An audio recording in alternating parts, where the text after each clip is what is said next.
नाजरीन, एक दावा सामने आ रहा है। कुछ हमारे दोस्त हैं जर्नलिस्ट, उन्होंने ये दावा किया। दावा यह है कि साबिक आर्मी चीफ अशफाक परवेज कियानी वो जेल में गए और जाकर उन्होंने इमरान खान साहब से मुलाकात की। देखें, अशफाक परवेज कियानी के बारे में एक बात मुझे पता है और वो मुझे कुछ और दोस्तों ने, सोर्सेज ने बताई कि जनरल आसिम मुनीर के करीब है अशफाक परवेज कियानी, और कुछ जर्नैलों से, कुछ लोगों से उसकी नहीं बनती, लेकिन जिनसे बनती है उनमें एक जनरल अशफाक परवेज कियानी भी है। तो फौरी तौर पे जब ये खबर आई तो दिमाग में यही आता है कि हाँ, ये पॉसिबल है और ये मुलाकात हो भी सकती है। अब मैं कंफर्म नहीं कर सकता आपको कि ये मुलाकात हुई है या नहीं हुई, लेकिन ये जो दावा किया जा रहा है ना कि बर्फ पिघल रही है, ये दावा जमीनी हकायक से मैच नहीं करता। पाकिस्तान में अगर कहीं बर्फ पिघल रही है तो वो सिर्फ पहाड़ों पे पिघल रही है, और उसकी दो वजूहात हैं। एक तो ग्लोबल वार्मिंग है और दूसरा जो है वो गर्मियां बहुत बढ़ गई हैं। इसके अलावा कहीं कोई बर्फ नहीं पिघल रही। अगर बर्फ पिघल रही होती तो जो कुछ आप गिलगित बल्तिस्तान में देख रहे हैं आप वो ना देखते। अगर बर्फ पिघल रही होती तो जो कुछ इस वक्त कश्मीर में किया जा रहा है आप वो ना देखते। इंतखाबी निशान दोबारा छीने जा रहे हैं, वोटों का रद्दोबदल किया जा रहा है, लोगों को हरासा किया जा रहा है, गिरफ्तार किया जा रहा है, सूबा बदरियां हो रही हैं। जो असद कैसर और जुनैद अकबर के साथ हुआ, जो सुहेल अफरीदी के साथ हुआ, ये सारी चीज़ें बताती हैं कि बर्फ़ जो है वो मौसमियाती तब्दीलियों से तो पिघल रही है, लेकिन पाकिस्तान की सियासत पे जो बर्फ़ जमी हुई है उसके पिघलने के कोई इम्कानात नज़र नहीं आ रहे। उसकी बड़ी वजह यह है कि पाकिस्तान की मिलिट्री एस्टेब्लिशमेंट ने कई मरतबा इमरान खान साहब से डील करने की कोशिश की, बहुत सारी ऑफर लेकर गए, यहां तक कि उन्हें कहा कि आप पाकिस्तान से बाहर चले जाएं, कुछ अरसा सियासत से छुट्टी कर लें, फिर वापस आएँ, फिर आप सियासत करें। ये भी कहा गया कि आप बनी गाला में चले जाएं, ये भी कहा गया कि आप खैबर पख्तूनख्वा में शिफ्ट हो जाएं। अलग अलग तरह की बातें इमरान खान साहब को ऑफर की गई मिलिट्री एस्टेब्लिशमेंट की जानिब से, लेकिन उन्होंने मानी नहीं को बात। ये बार बार ऑफर आती है इमरान खान साहब को, ऐसा नहीं है कि एक आध दफा आई हो और उन्होंने रिजेक्ट कर दी हो, नहीं, बार बार आती है। अगर ये कोई मुलाकात हुई भी है तो मिलिट्री एस्टेब्लिशमेंट को मतलूबा नताइज नहीं मिले, ये बात तो गारंटीड है। वरना इस वक्त जो ब्रिगेडियर फाइक कर रहे हैं आज़ाद कश्मीर में और जो गिलगित बल्तिस्तान में वहां के ऑफिसर्स कर रहे हैं, ये सारा कुछ ना हो रहा होता। देखिए, जो डीलिंग इस वक्त हो रही है ना गिलगित बल्तिस्तान में और कश्मीर में वहां के अवाम के साथ, मुझे ऐसा दिखाई देता है कि खुदा न खास्ता ये गिलगित बल्तिस्तान और कश्मीर के हालात को बलूचिस्तान के हालात की तरह कर देंगे, सिर्फ अपने इक्तदार और अपने कंट्रोल के लिए। यानी एक जूनियर ऑफिसर होता है और बेचारे एफए पास आ जाते हैं। अब ये जूनियर ऑफिसर है, उसका दिमाग सिर्फ उसकी नौकरी के बीच में फंसा हुआ है, क्योंकि सारा कुछ उसका उसकी नौकरी से वाबस्ता है। वो अपने सीनियर को खुश करने के चक्कर में कुछ भी करता है, और वो कुछ भी करने का खुमियाजा पाकिस्तान भुगतता है। यही सब कुछ बलूचिस्तान में गंदे खेल खेले गए, और यही खेल आज जो है वो गिलगित बल्तिस्तान में और कश्मीर में खेले जा रहे हैं। लगता है कि ये जीबी को और कश्मीर को भी बलूचिस्तान बनाकर छोड़ेंगे। देखिए, दूसरी जमातें बाहर से बंदे ले लेकर जा रही हैं और अपनी रौनक लगा के दिखाने की कोशिश कर रही हैं कि देखो जी, हमारी छोटी मोटी रौनक लगी हुई है। कहीं पे भी वो पब्लिक को शो नहीं कर पा रहे। जहां दिखाते हैं वो किसी ना किसी लीडर को दिखाते हैं, उसके आसपास 10 20 30 बंदे दिखाते हैं, पब्लिक को नहीं प्रॉपर तरीके से वो शो कर पा रहे। उसकी वजह यह है कि लोग उनको रिस्पॉन्ड नहीं कर रहे।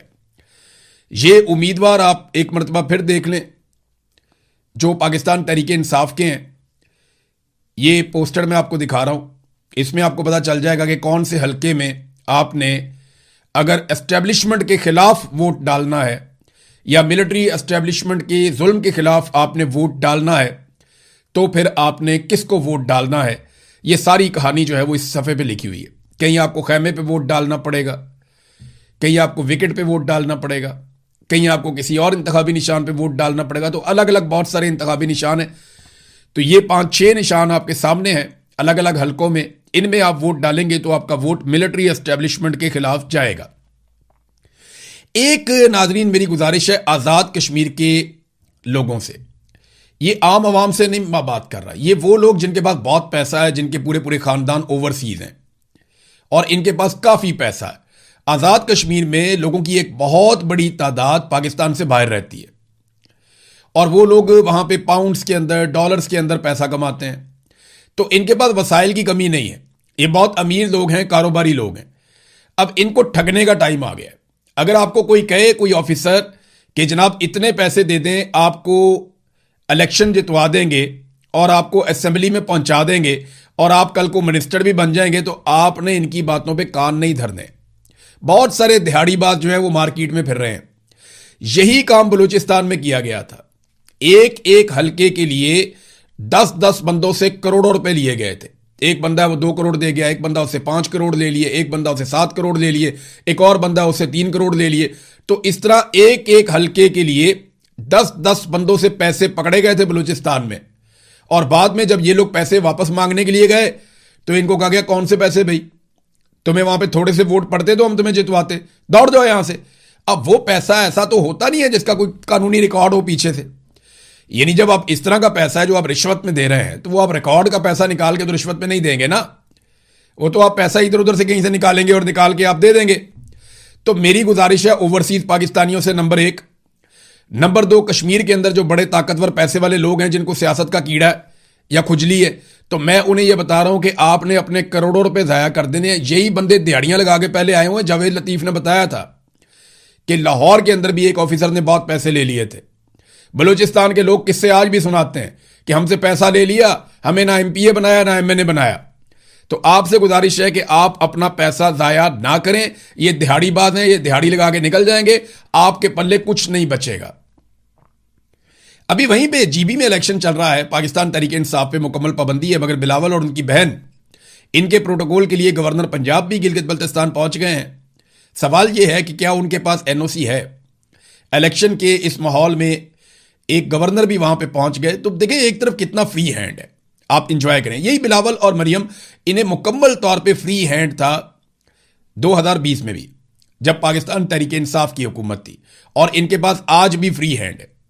पाकिस्तान तहरीक इंसाफ को उस वक्त भी तनकीद का निशाना बनाया जा रहा था क्योंकि उनकी हुकूमत थी, लेकिन आज पाकिस्तान तहरीक इंसाफ को मुकम्मल तौर पे दीवार के साथ लगाया गया।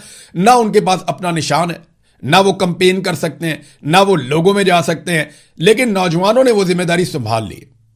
चाहे गजर हो, चाहे हुंजा हो, चाहे स्कर्दू हो, चाहे गांचे हो, कहीं पे भी, चाहे गिलगित हो, कहीं पे भी आप चले जाएं, अस्तोड़ चले जाएं, हर जगह पे बड़ी मजबूती के साथ पाकिस्तान तहरीक इंसाफ और एमडब्ल्यूएम का अलायंस खड़ा है। नाज़रीन, एक बड़ी इंटरेस्टिंग चीज जो डेवलपमेंट हो रही है वो ख्वाजा आसिफ की जानिब से हो रही है। ख्वाजा साद रफीक का स्टेटमेंट आपने देखा, एक दो और वजीर भी बोलना शुरू हो गए।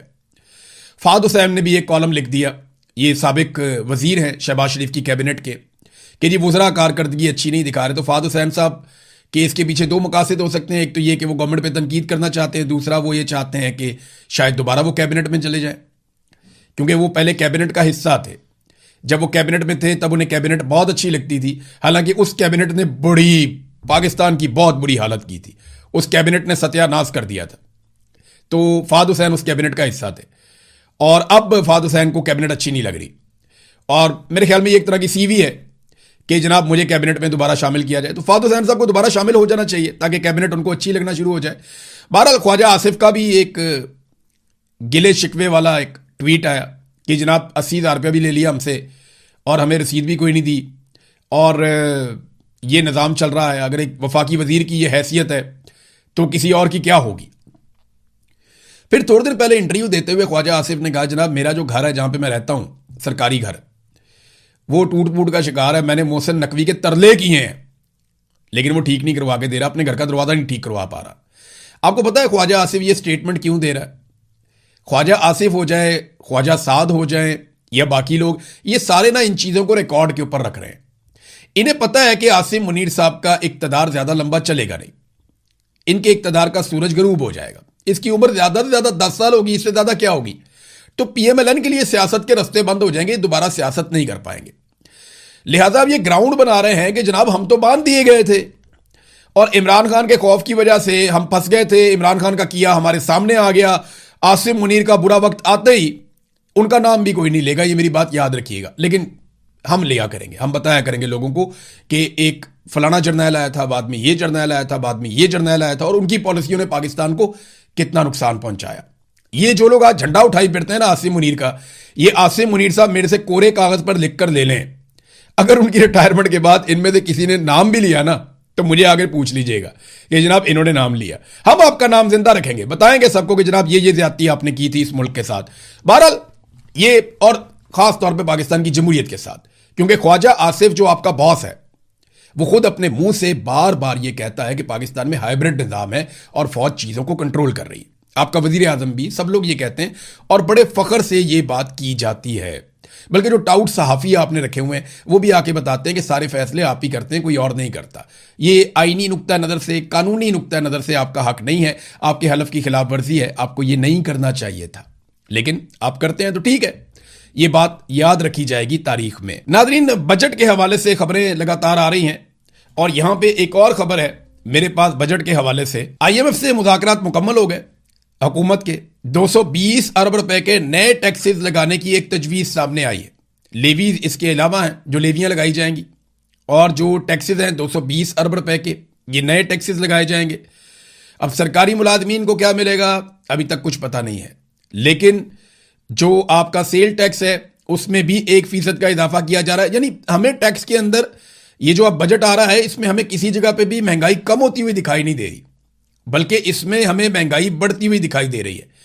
पाकिस्तान तहरीक इंसाफ के सोशल मीडिया ने इसके ऊपर तनकीद शुरू कर दी है, लेकिन पाकिस्तान तहरीक इंसाफ जो एक पॉलिटिकल पार्टी है उसकी जानिब से अभी तक बजट की तजावीज़ के ऊपर किसी किस्म का रद्द अमल फिलहाल सामने नहीं आ रहा। एक और बड़ी इंटरेस्टिंग खबर है नाजरीन, ये मैं आपके साथ शेयर करता हूं। ये नेपरा का रिकॉर्ड है जो ये बता रहा है। नेपरा आप समझते हैं पाकिस्तान में बिजली के हवाले से, तो ये नेपरा का जो रिकॉर्ड है वो क्या बता रहा है। नेपरा का रिकॉर्ड बता रहा है कि पिछले 8 साल के अरसे में, ये यानी 2026 तक लगा लें तो आप इमरान खान का दौर और ये सारा दौर लगा लें, इस 8 साल के अरसे में जो पाकिस्तान ने या पाकिस्तानियों ने कैपेसिटी पेमेंट की मद में IPPs को पैसा दिया, वो डॉलर रेट के एतबार से 40 अरब डॉलर से ज्यादा की रकम बनती है। यानी IMF से 1 अरब डॉलर लेना हो, UAE का 2 अरब डॉलर वापस करना हो तो पाकिस्तान को वक्त पड़ जाता है।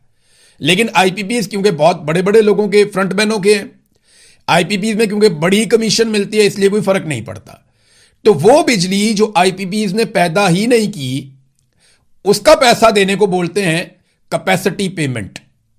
यानी वो बिजली जो उन्होंने पैदा की और उन्होंने आपको बेची वो तो है जनाब बिजली का बिल, लेकिन वो बिजली जो उन्होंने पैदा नहीं की और वो बिजली जो आपके सिस्टम में नहीं आई और वो बिजली जिसको आपने इस्तेमाल भी नहीं किया, उसका पैसा जब आप देते हैं तो वो होता है कैपेसिटी पेमेंट। तो जो बिजली आपने नहीं ली उसका पैसा जो आपने दिया, बिजली ना लेने का पैसा जो आपने दिया वो आपने दिया और वो बनी भी नहीं बिजली, आपने ली नहीं, उन्होंने बनाई नहीं और आपने उसका पैसा दिया 40 अरब डॉलर से ज्यादा। और ये जो IPPs पाकिस्तान में आए इनके जरिए से जो टोटल अब तक गैर मुल्की सरमायाकारी आई है, 101 IPPs है, जो टोटल गैर मुल्की सरमायाकारी पाकिस्तान में आई वो 35 अरब डॉलर है।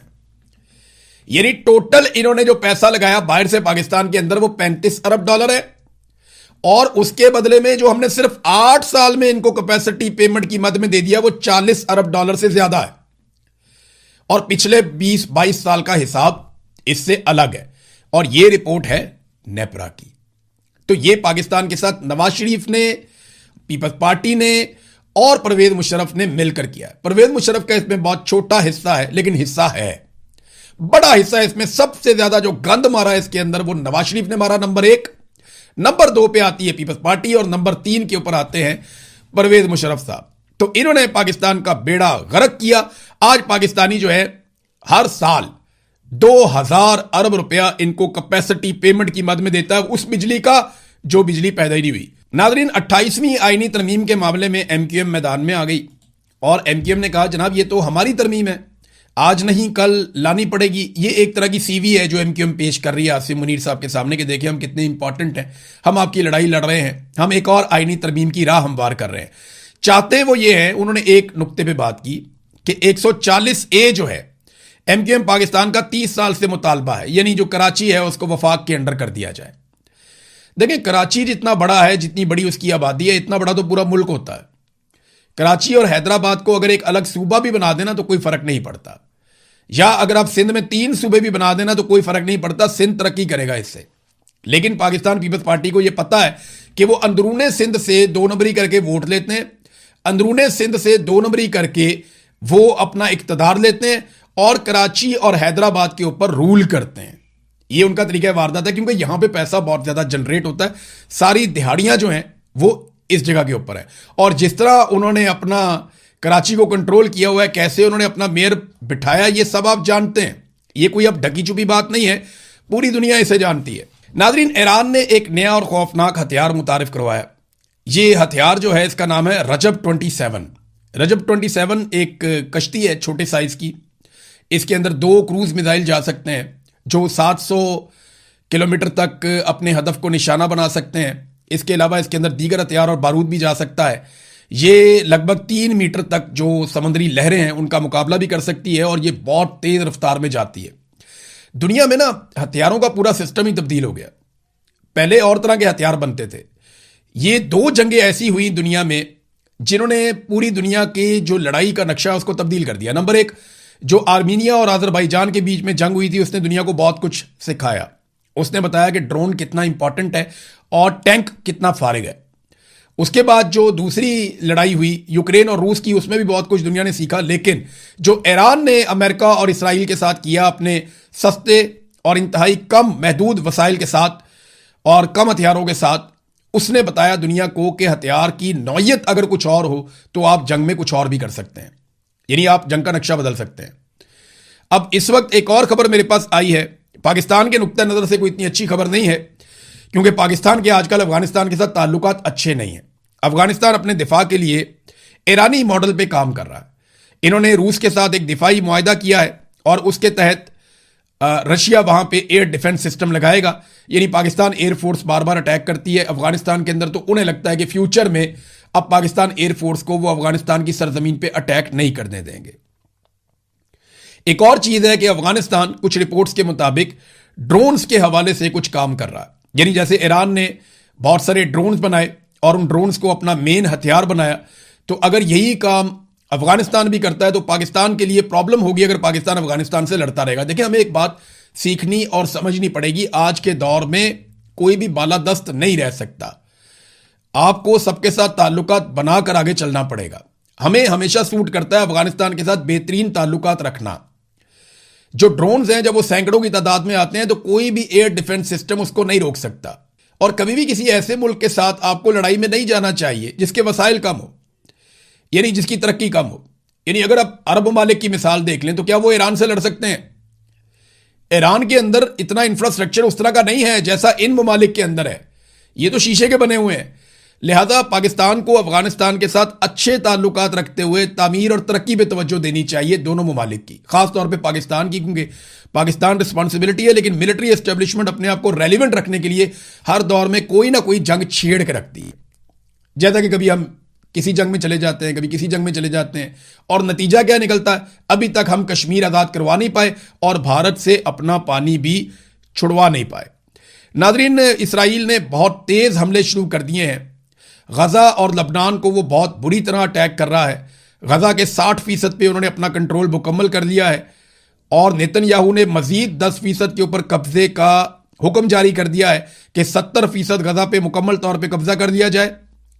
और बोर्ड ऑफ पीस में बैठे हुए ममालिक कुछ भी नहीं कर पा रहे, जबकि लबनान पे इसराइली फौजें चढ़ दौड़ी हैं। बहुत तेजी से वहां पे अटैक हो रहा है। ये एक फैमिली की तस्वीर आप देखें।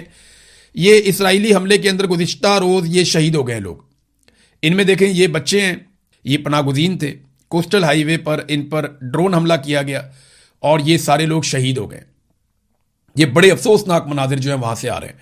और अभी जो ताज़ा इतलात आई हैं उनके मुताबिक इसराइली फौज ने लबनान के बहुत बड़े एरिया पे भी कब्जा कर लिया, उनके एक बड़े दरिया के ऊपर भी कब्जा कर लिया, और एक तारीखी किला है जनूबी लबनान में बियोफोर्ट, उसके ऊपर भी कब्जा कर लिया है इसराइल ने। और वो ये कह रहे हैं ये इलाके अब हम नहीं छोड़ेंगे। तो तेजी से इसराइल अपने इलाकों में एक्सपेंशन करता चला जा रहा है, अपने इलाकों को वसअत देता चला जा रहा है। जो उनके पास एक मैप है जिसके मुताबिक वो इसराइल को बड़ा करना चाहते हैं, जिस पे कई मरतबा उन्होंने बात भी की है, वो उस पर अमल दरामद कर रहे हैं। जबकि अरब ममालिक और बाकी ममालिक जो बोर्ड ऑफ पीस का हिस्सा है, जिनमें पाकिस्तान भी है, वो अभी फिलहाल सूरत हाल का जायजा ही ले रहे हैं।